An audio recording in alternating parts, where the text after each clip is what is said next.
मत जुर्अतो हिम्मत का है इज़हार, सीधी बात रिवायात सहाफत का अलम बरदार, सीधी बात। नाज़रीन गिरामी अस्सलामु अलैकुम वरहमतुल्लाहि वबरकातुहू। सीधी बात के ताज़ा तरीन प्राइम टाइम में आप लोगों का इस्तकबाल है। नाज़रीन गिरामी, मैं अंसार अज़ीज़ नदवी इस वक्त आप लोगों के सामने कुछ अहम तरीन ख़बरें, कुछ वायरल वीडियोस और कुछ तनक़ीदी तज़्ज़िये लेकर के हाज़िर हुआ। नाज़रीन गिरामी, आज एक बेहतरीन रिपोर्टर और सहाफ़ी का इंतकाल हुआ है। कमाल ख़ान की बात करेंगे। मलऊन मरदूद वसीम रिजवी की गिरफ्तारी के बाद किस तरह धमकी दे रहा है यति नरसिंहानंद, दो अलग अलग वीडियोस मैं आपको दिखाऊंगा और किस तरह पुलिस अफसरान उसके सामने हाथ जोड़ते नज़र आ रहे हैं। ब्राह्मणों को नज़रअंदाज करने का इल्ज़ाम आयद करते हुए हरिशंकर ने, जो रुकन असम्बली है बीजेपी के, वो इस्तीफ़ा दिया। तो देखिए कि दो बरादरियाँ किस तरह नाराज़ हैं बीजेपी से। वहीं पर 100 अरकान असम्बली राब्ते में होने की बात करते हुए बीजेपी को रोज़ इंजेक्शन लगने की बात की जा रही है। मिस्री खातून ने डांस किया तो वीडियो वायरल हुआ और उसके बाद शोहर ने तलाक दिया। इस पर तबसरे शुरू और एडवोकेट प्रकाश बाला ने साफ तौर पर कहा है कि हुज़ूर अकरम सल्लल्लाहु अलैहि वसल्लम के ख़िलाफ़ जो गुस्ताखियाँ होती हैं शान में, ऐसा बिल का नाफिज होना बहुत ज़रूरी है सज़ा वगैरह देने के लिए। और भी बहुत सारी चीज़ें हैं जो अलग अलग जगहों से, बल्कि गाज़ियाबाद में आज बड़े पैमाने पर धमाका खेज़ मादा मिलने और गफ़ूर खातरी के भी बात करेंगे जिसका ताल्लुक़ बीजापुर के, माफ़ कीजिएगा, गुजरात के कच्छ इलाक़े से है। ये सारी चीज़ें आप लोगों के सामने रखूँ उससे पहले आप लोगों से दरख्वास्त है कि जिन अहबाब ने हमारे चैनल को सब्सक्राइब नहीं किया है कर लें। हमारी इन वीडियोज़ को दोस्तों तक पहुँचाने में हमारी मदद करें, लिंक को शेयर करें। इदारे की मजबूती नाज़रीन गिरामी आप लोगों की मजबूती है।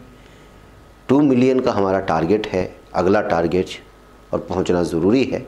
अभी 5 साल होने को आ रहे हैं सीधी बात को। बहर कर नाज़रीन गिरामी, सहाफ़त आजकल बहुत बदनाम है। वजह उसकी 2 हैं। एक वजह उसकी ये है कि गोदी मीडिया जिस तरह चाटुकारी का काम करता है, उसकी वजह से ईमानदार बोलना भी गाली बन गया है। हाल ही में अंजना ओम कश्यप के साथ अखिलेश यादव ने ईमानदार का लफ्ज़ इस्तेमाल किया तो फिर उसकी कितने मीम्स बने, ये सारी चीज़ें आप लोगों के सामने हैं। दूसरा, आजकल हर कोई अपने आप को सहाफ़ी समझता है और वजह उसकी है कि सोशल मीडिया, और उसमें सिर्फ आपकी एक जीमेल आईडी बन गई। जीमेल आईडी बनती है, आप एक यूट्यूब चैनल कोई भी नाम से बना सकते हैं और उसके बाद 10,000 का मोबाइल, 500 का एक माइक, ये दोनों उठा करके चल पड़ता है आदमी और एक 300 रुपये में प्रिंट आउट निकल जाता है प्रेस कार्ड का, खुद ही बना लेता है, खुद ही एडिटर इन चीफ भी है, खुद ही सब कुछ है और लोगों को ब्लैकमेल करता है। आज भारत के हर शहर में ऐसे कई सारे लोग मिले हैं जिनका कोई सहाफ़त से लेना देना नहीं होता। सहाफ़त क्या है, उसके हक़ाइक़ को समझने के लिए न सिर्फ तजुर्बा बल्कि इसके अंदर जुनून की हद तक इसको चाहने वाले लोगों की ज़रूरत होती है। बहर के किसी को तनक़ीद बनाना नहीं है, लेकिन ये आजकल सहाफ़त किस तरह गिर गई है उसकी वजूहात 2 जो मैंने बताया उसकी जानिब आपको ले जाना था। और ये अचानक मुझे आज इसका तबसरा इसलिए करना पड़ा कि आज कमाल ख़ान का इंतकाल हुआ है। कल NDTV के कमाल ख़ान, NDTV के रवीश कुमार, ये बहुत मशहूर हैं। कमाल ख़ान इसलिए कि ज़मीनी सतह के जिस अंदाज़ में रिपोर्टिंग पेश करते हैं और जिस रवानी के साथ पेश करते हैं और जिस ईमानदारी के साथ पेश करते हैं, इसकी वजह से उनको कमाल का सहाफ़ी बना दिया था कमाल ख़ान को। मेरा ताल्लुक़ चूँकि सहाफ़त से न सिर्फ फ़राग़त के बाद मदरसे से बल्कि तालिबी इल्मी के ज़माने से ही था। वजह उसकी है कि इसलिए मैं सबसे ज़्यादा मुताला जो है वो उर्दू अखबारात के साथ हमारे मकामी कन्नड़ा अखबारात को और अंग्रेज़ी को ज़ेर मुताला रखता था। ऐसे में उस ज़माने में हमारे तालिब इल्मी का ज़माना कहीं है, उसके फ़राग़त के बाद भी जो अहम तरीन चेहरे होते थे उसमें से एक कमाल ख़ान था जिसकी रिपोर्टिंग आप जब सुनते हैं और लफ्ज़ों को एक साथ मिलाना और सबसे बड़ी बात यह है कि हर खबर पर इल्म का एक ख़जाना होता था उनके साथ। ऐसा नहीं कि आप अपना वक्त गुजारी करके निकल गए, नहीं है। रिपोर्टर की और सही सहाफ़ी की पहचान ये होती है कि पहले वो आपको जिस बात को सुना रहा है उसके सिलसिले में तमहीद बांधे, तमहीद बांधने के बाद फिर मकसद पर आए, मकसद पर आने के बाद अपनी सोच और फिक्र पेश करें। ये सही सहाफ़ी की शनाख्त होती है और वो एक सहाफ़ी और जर्नलिस्ट होता है। लेकिन आजकल का तो आपको मालूम है कि जो है क्या कुछ हो रहा है। बहर का ऐसे में कमाल खान का इंतकाल होना और वो भी अचानक हार्ट अटैक की वजह से इस वक्त सहाफ़ी बरादरी के लिए बहुत बड़ा नुकसान है ये, इसलिए कि बहुत ही उंगलियों पर गिने चुने कुछ सहाफ़ी रह गए हैं जो आज नेशनल मीडिया में, यानी मेन स्ट्रीम मीडिया जिसको कहा जाता है, वहाँ होते हुए जो है सच कह रहे हैं, हकीकत कह रहे हैं और ज़मीनी सतह पर, मैदानी सतह पर, घर घर गली गली कूचे कूचे पहुँच करके वहाँ की सही खबरों को लोगों तक पहुँचाने की कोशिश होती है। ऐसे बहुत कुछ सहाफ़ियों में सहाफ़ी कमाल खान का जो है नाम शामिल है और NDTV को देखने वाले और इस सिलसिले में सहाफ़त से जो असली सहाफ़त है, इंटरटेनमेंट के लिए नहीं, वक्त गुजारी के लिए नहीं, बल्कि जो असली सहाफ़त को पहचानते हैं और इस मैदान में जाकर के कुछ काम करने की कोशिश करते हैं, इस सिलसिले में डिग्रियाँ भी लिए हैं। इसलिए कि नहीं कि फ्री में ID और चैनल बन रहा है यूट्यूब में, इसीलिए 500 का माइक उठा करके आप सहाफ़ी बन गए, उन लोगों के लिए नहीं है। हकीकत में जिन्होंने इसमें जो है ज़िंदगी खपा दी, उन लोगों के लिए कमाल खान एक वाकई में अच्छी रिपोर्ट है। इसीलिए खुर्रम साहब का ये लफ्ज़ मुझे अच्छा लगा जिन्होंने उनके इंतकाल पर ही लिखा कि कमाल, तुमने अपनी रिपोर्टिंग के ज़रिए लखनऊ की तहज़ीब को ज़िंदा किया, पैगाम दिया कि सहाफ़त किसे कहते हैं। तुम्हारी रिपोर्ट ने बग़ैर सनसनी फैलाए जहनों के दरवाज़े खोले और मसाइल पर ज़बरदस्त बहस की। तुम एक इदारा बन गए थे। कमाल, मेरे पास अल्फाज नहीं है, कुछ समझ नहीं आ रहा, ख़यालात और अल्फाज में कोई तालमेल नहीं बैठ रहा। काश तुम ना जाते और मुझे ऐसे तुम्हें याद ना करना पड़ता। उन्होंने एक जगह ये भी लिखने की जुर्रत की कि तुम्हारा हमारे बीच से जाना एक ऐसा नुकसान है जिसकी कोई तलाफ़ी नहीं, एक ऐसा खला है जिसको कोई पुर नहीं कर सकता। इस दौर में जब सहाफ़त पर लोग तरह तरह की उंगलियां उठा रहे हैं और हम कटहरे में खड़े हैं, ऐसे वक्त में सहाफ़त को तुम्हारी बड़ी सख्त ज़रूरत थी। तुम्हारा जाना अजीम नुकसान है। कुछ समझ नहीं आ रहा कि तुम्हारी शरीक हयात रुचि पर क्या गुजर रही होगी। बहरकैफ नाज़रीन गिरामी, रिपोर्टिंग जब आप सही करते हैं और कौम की खिदमत करने के जज्बे से माइक अपने हाथ में थाम लेते हैं, तो जो है आप एक सही सहाफ़ी बनकर के मंजर आम पर आते हैं। तब जाकर के लोग आपकी सराहना करती हैं और आपका लोग इंतज़ार करते हैं कि आज हमें क्या सुनने को मिलेगा, क्या समझने को मिलेगा, क्या सच सुनने को मिलेगा और क्या हकीकत सुनने को मिलेगा। मैं यही वजह है कि लोग हमेशा से मैं लोगों से दरख्वास्त करता हूँ कि आज यूट्यूब की इस भरमार में हर कोई जो है एक ब्लैकमेलिंग का सिस्टम चला रखा है, एक कारोबारी सिस्टम बना रखा है कि माइक उठाया और कोई भी आइडेंटिटी कार्ड बना लिया और किसी भी लोग के सामने खड़े होकर के जो कुछ भी पूछ रहे हैं, अलल टब जैसे चाहे पूछ रहे हैं, सवालात कर रहे हैं। ऐसे सहाफ़ियों के बजाय सही सहाफ़ियों की पहचान करें, उन लोगों को जो है सही सपोर्ट करने की कोशिश करें तो बेहतर होगा। बहरकैफ कमाल के इंतकाल पर जो है मैंने कोशिश की कि सहाफ़त के भी कुछ अल्फाज आप लोगों के सामने आए। कमाल खान का इंतकाल हुआ है, इन्ना लिल्लाहि व इन्ना इलैहि राजिऊन। बहरकैफ नाज़रीन गिरामी, आइए अगली ख़बरों की जानिब बढ़ते हैं और वो ख़बर है कि मलऊन व मरदूद वसीम रिजवी को गिरफ़्तार करने की ख़बर हमने कल अपने डेली वीडियो न्यूज़ में ली थी और कल ही उनकी गिरफ़्तारी हुई थी। उसकी गिरफ़्तारी के बाद यतीम नरसिंहानंद जो दहशतगर्द है, मुसलमानों के कत्लेआम की बात करता है, इसकी अभी तक गिरफ़्तारी नहीं हुई।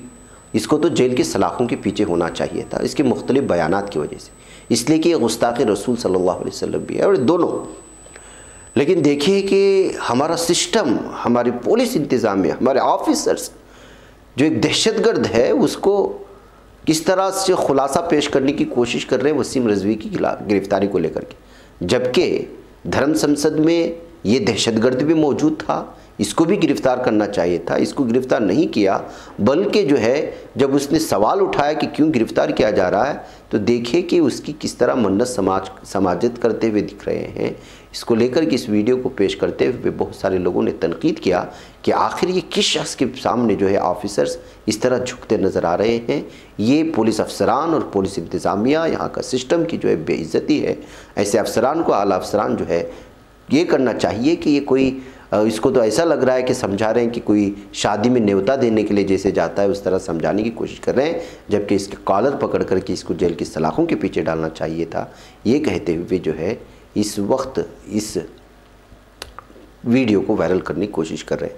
थोड़ा सा आवाज़ से सुने, फिर उसके बाद इसी का एक इंटरव्यू के दरमियान में किस तरह इस यति नरसिंहानंद दहशतगर्द ने सिस्टम को, पुलिस को, अदालत को और फौजियों को गालियां दी हैं और ख़ुद जो हिंदुओं को गालियां दी हैं, मैं वो आपको सुनाता हूँ। प्रोटोकॉल है, समझिए है ना, इतना आपने, लेकिन इन्हें क्यों गिरफ्तार कर रहे हो? अरे मैंने बता दिया ना, वो लीगल प्रोटोकॉल के अकॉर्डिंग हमें अरेस्टिंग करनी है। एक 3 मुकदमों में वो नेम हैं, तो हमें एक तीनों के तीनों में साथ हूँ। अरे उन्होंने कहा अकेले कर ली क्या? स्वामी जी आइए, तो आइए हो जाए, बाकी चीज आप आइए, हमारे नहीं आने को नहीं आने को नहीं करे, वो समझ रहे भाई, वो भी समझ रहे, त्यागी जी समझ, त्यागी जी तो समझ रहे हैं, लेकिन हम तो समझ रहे हैं, हमारे भरोसे आप तो मना नहीं कर रहे हैं, आप नहीं जा रही, आप आ जाइए पीछे, बस हमारी गाड़ी यार, तुम सब मरोगे अपने बच्चों को। अरे चल रहा हूँ।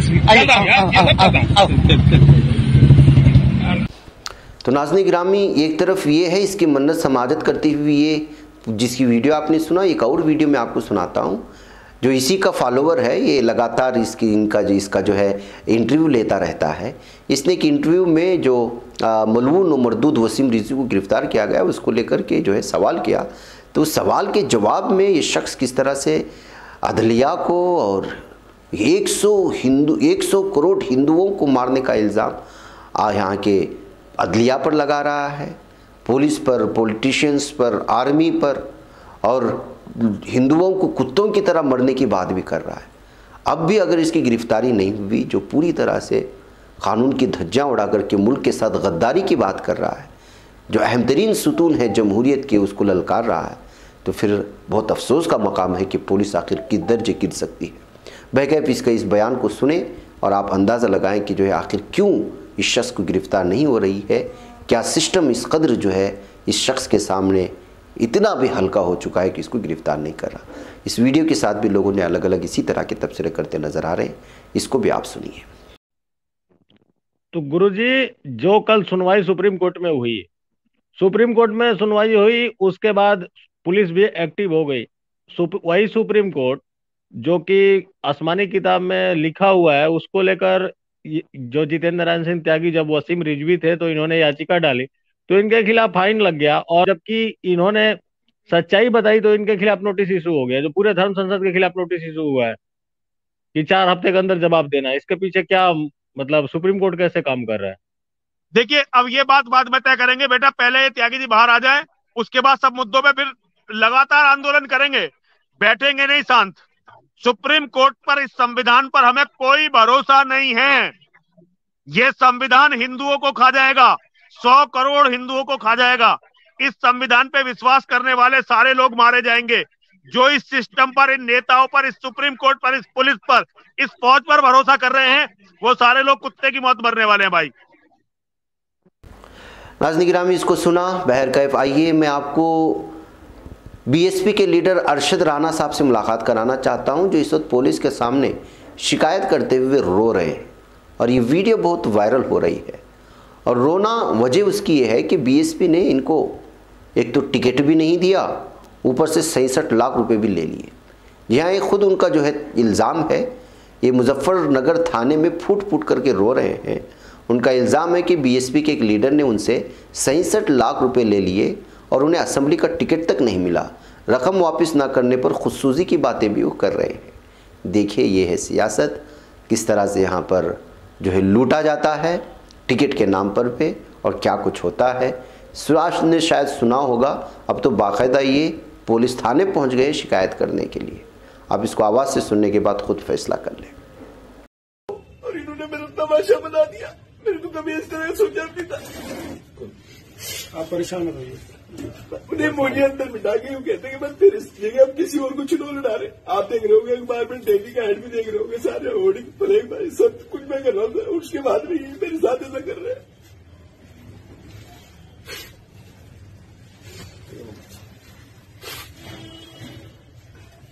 ठीक है, कोई नहीं, ठीक है, चलो ठीक है,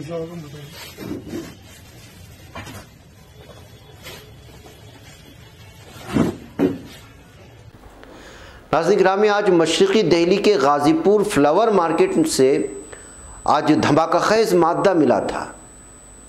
जी हाँ, जिसके बाद जो है सनसनी फैल गई थी, लेकिन पुलिस ने उसको रिकवर करके उसको जो है यहाँ के करीबी अनजान इलाके में जहाँ खाली है वहाँ पर उसको जो है धमाका करके उसको ख़त्म कर दिया है। लेकिन मशरक़ी दिल्ली के गाज़ीपुर फ्लावर मार्केट में नेशनल सिक्योरिटी गार्ड को इतने बड़े पैमाने पर धमाका खेज़ मादा मिलने के बाद जो है अब ये अलग अलग तरह के तबसरे आ रहे हैं कि आखिर वजह क्या है, कि कहीं ऐसा तो नहीं है कि अब जो है यूपी इंतखाबात की तारीख का ऐलान भी हो चुका है और लोगों का रुझानात भी सामने आ चुके हैं। बीजेपी के कई लीडरान जो है दीगर पार्टियों में लगातार जा रहे हैं और हर दिन झटके लग रहे हैं। ऐसे में कहीं ऐसा तो नहीं कि कोई बड़ी साजिश रची जा रही है। इस तरह अलग अलग तबसरों के साथ जब से जो है गाज़ीपुर फ्लावर मार्केट में ये धमाका खेज़ मादा लगा है, कहीं लोगों का रुझान बदलने या अलग अलग तरह की, जैसे आमतौर पर हमने भारत की सियासी तारीख़ में देखा है और आप पिछले इंतखाबात को देखेंगे तो आयन इंतखाबात से पहले क्या कुछ हुआ है, लोगों के जहनों को बदलने के लिए, लोगों की हमदर्दियाँ बटोरने के लिए और जो अहम तरीन मसाइल हैं, बुनियादी मसाइल हैं, उनसे जहनों को फेरने के लिए क्या कुछ हुआ है आप लोग जानते ही हैं। उसी के जानिब हवाला करते हुए कहा जा रहा है कि कहीं ऐसा तो ना हो कोई मशरक़ी दिल्ली के गाज़ीपुर को या फिर यूपी के किसी इलाके को निशाना बनाने के लिए ये जो है जो कंट्रोल शुदा धमाका था वो किया गया है। ये जो है बातें सामने आ रही हैं।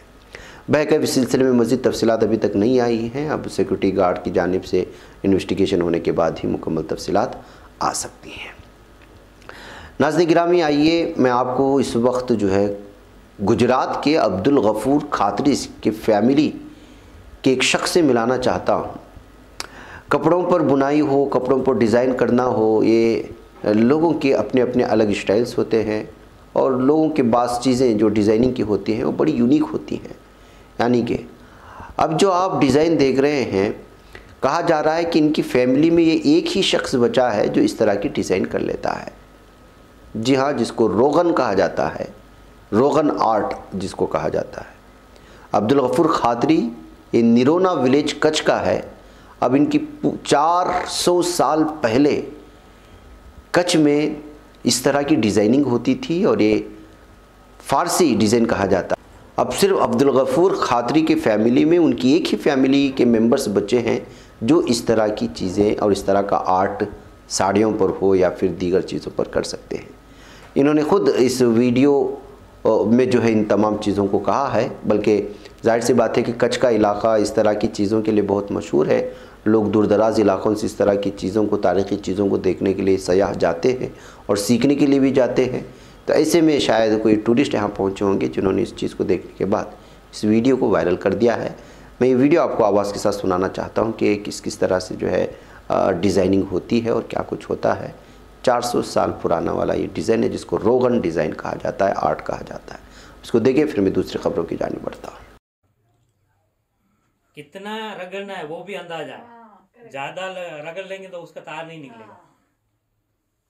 देखिए, एक हाथ की उंगली है बैक साइड नीचे कपड़े के नीचे, वो उसको गाइडेंस देगी तार को, उसके ऊपर ये तार चलेगा।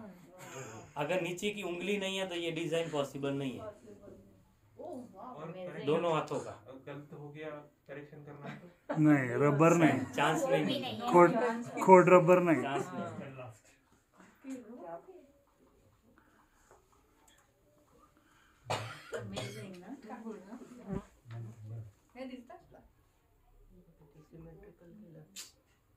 तो इसलिए आपको वो आना चाहिए ना, ड्राइंग अच्छा वाला। हमारे तो ब्लड और बचपन में सीखना पड़ता है, फिर भी हमको, क्योंकि वो फूल की हर एक पेटल्स एक जैसे आनी चाहिए जी। लेकिन इसके लिए हमको भी मास्टरी के लिए 1 साल 1.5 साल लगता है, तब जाके मास्टरी होती है। नाज़रीन गिरामी, बीजेपी को यूपी में झटकों पर झटके लग रहे हैं। उत्तर प्रदेश में असेंबली इंतखाबात से ऐन कबल भारतीय जनता पार्टी को एक और धचका देते हुए हाथरस सीट के एमएलए एडवोकेट हरिशंकर माहौर ने भी इस्तीफा दे दिया। हरिशंकर ने पार्टी पर ब्राह्मणों को, दलितों को और पिछड़े तबकों को नज़रअंदाज करने का इल्ज़ाम लगाते हुए बुनियादी रुकनीत से ही इस्तीफा दे दिया है। योगी हुकूमत में वजीर के ओहदे से स्वामी प्रसाद मौर्य के इस्तीफा के बाद अब 3 वज़रा और 7 MLA से इस्तीफा दे चुके हैं। माहौर ने जुमेरात की देर शाम बीजेपी के रियासती सदर स्वतंत्र देव सिंह को अपना इस्तीफा भेज दिया। माहौर के अलावा जिन वज़रा और MLAs ने इस्तीफा दिया है उन्होंने योगी हुकूमत में दलितों, पसमानदा और अक़लियतों को नज़रअंदाज करने का इल्ज़ाम लगाते हुए बीजेपी की बुनियादी रुकनीत से इस्तीफा दिया है। नाज़रीन गिरामी, जब से योगी ने यहाँ पर इक़्तिदार संभाला था तभी से इल्ज़ाम लगते रहे हैं कि वो अपने मखसूस कम्युनिटी और समाज के लोगों को ज़्यादा तरजीह दे रहे थे। दीगर पसमानदा तबक़ात हों या ब्राह्मणों को, इससे पहले भी हमने खबरें रखी थी, वो नज़रअंदाज करते हुए नज़र आए। तो इसी के चलते अब जो है बीजेपी के लीडरान में बहुत ज़्यादा नाराज़गी पाई जा रही है। यही वजह है नाज़रीन गिरामी कि उत्तर प्रदेश असम्बली इंतखाब के पहले बीजेपी में मची भगदड़ आइंदा कुछ दिनों तक जारी रहने का भी अंदेशा जाहिर किया जा रहा है, क्योंकि 13 जनवरी को बीजेपी छोड़ने वाले रुकन असम्बली मुकेश वर्मा ने एक ऐसा दावा किया जो बीजेपी की नींदें उड़ाने वाला है। उन्होंने कहा कि हमारे साथ 100 अरकान असम्बली हैं और बीजेपी को रोज़ बरोज़ एक इंजेक्शन लगने वाला है, और ये इंजेक्शन लगते नज़र भी आ रहा है। बड़े बड़े ओहदों पर अरकान असम्बली जो है इस वक्त जो है बीएसपी का दामन थामते नज़र आ रहे हैं। अब देखना है कि ये कहाँ जा कर के थमेगा। नाज़रीन, उधर मिस्र से खबर आ रही है कि मिस्र में 30 साला खातून आया यूसुफ की डांस वीडियो वायरल हुई, जिसके नतीजे में उनके शोहर की जानिब से उन्हें तलाक देने और उनके आजिरों को उन्हें बरतरफ कर देने पर उकसाया गया। इस इश्तियाल अंगेज़ी ने मुल्क में ख़वातीन के हुकूक़ की पामाली पर एक नई बहस छेड़ दी है। प्राइमरी स्कूल की टीचर जो कि 3 बच्चों की मां भी हैं, वायरल होने वाली इस वीडियो में दरियाए नील पर चलने वाली कश्ती पर सर ढांपते हुए और पूरी आस्तीनों की कमीज़ पहने अपने ऑफिस के साथियों के साथ रक्स करती और मुस्कुराती हुई दिखाई दे रही थी। लेकिन ऑनलाइन बड़े पैमाने पर वायरल होने वाली इस वीडियो पर लोगों की मुतज़ाद राय देखने में आ रही थी। कुछ नाक़िदीन ने उसके नाचने के अमर को इस्लामी माशरे के अक़दार की खिलाफ वर्जी करार दिया, जबकि दीगर इस मामले में उनके साथ एकजहती और मजबूती के साथ खड़े हुए। लेकिन जाहिर सी बात है कि मर्द बड़ा गैरतमंद होता है, उसको अपनी बीवी का ये तर्ज और ये अमल सही नहीं लगा तो उसने तलाक दे दी है। नाज़रीन गिरामी, आइए रशिया की बात करते फिर मैं आप लोगों से इजाज़त लेने की कोशिश करूँगा कि रूस और अमेरिका के दरमियान में दूरियां बढ़ती जा रही हैं। इसी को लेकर के इस वक्त अक़वाम मुत्तहिदा के सेक्रेटरी जनरल एंटोनियो गुटेरेस ने पूरी तरह से मुतनब्बे किया है कि अमेरिका रूस कशीदगी की वजह से होने वाली कोई भी झड़प यूरोप और दुनिया भर के लिए एक तबाही का सबब बन जाएगी। उन्होंने अक़वाम मुत्तहिदा मरकज़ी दफ्तर से अखबारी नुमाइंदों के लिए जारी करदा बयान में यूक्रेन कशीदगी की वजह से रूस, अमेरिका और नेटो के दरमियान जारी मुज़ाकरात का जायज़ा लिया। उन्होंने दरपेश सूरत हाल पर अंदेशों का इजहार किया और कहा कि अमेरिका और रूस के दरमियान कशीदगी की वजह से होने वाली कोई भी झड़प यूरोप और दुनिया की एक तबाही साबित हो गया। इसी किसी झड़प के सद्देबाब और कशीदगी में कमी के लिए शुरू किए गए डायलॉग निहायत दर्जा अहमियत के हामिल हैं। नाज़रीन, आपको मैंने कल भी बताया था कि किस तरह यूक्रेन के बॉर्डर पर पहुँच कर के रशिया की लगभग 10,000 फौजी इस वक्त जो है मशक़ें कर रही हैं और लगातार यूक्रेन को धमकी भी मिल रही है। और यूक्रेन के साथ मुठभेड़ की अगर मुठभेड़ हुई या इस तरह का कोई हमला हुआ तो अमेरिका ने रशिया को धमकी भी दी है कि उसका बहुत ही बुरा खमियाजा भुगतना पड़ेगा। बहरकब नाज़रीन गिरामी, अब जो है रशिया, अमेरिका और यूक्रेन के दरमियान से होते हुए जो कशीदगी बढ़ रही है वो पूरे आलम के लिए तशवीश का बायस बनी हुई है। मुझे यहाँ पर इजाज़त दें। अस्सलामु अलैकुम रहमतुल्लाहि व बरकातुहू। ही बच पाता है कोई सहाफ़ी की निगाहों से, मिलाता है ये लोगों को मोहब्बत की पनाहों से। करम और दर्द मंदी का है एक संसार, सीधी बात अज़ीमत जुर्अतो हिम्मत का है इज़हार, सीधी बात अज़ीमत जुर्अतो हिम्मत का है इज़हार, सीधी बात। ये चैनल हक निगर बनकर कुचल देता है फितनों को,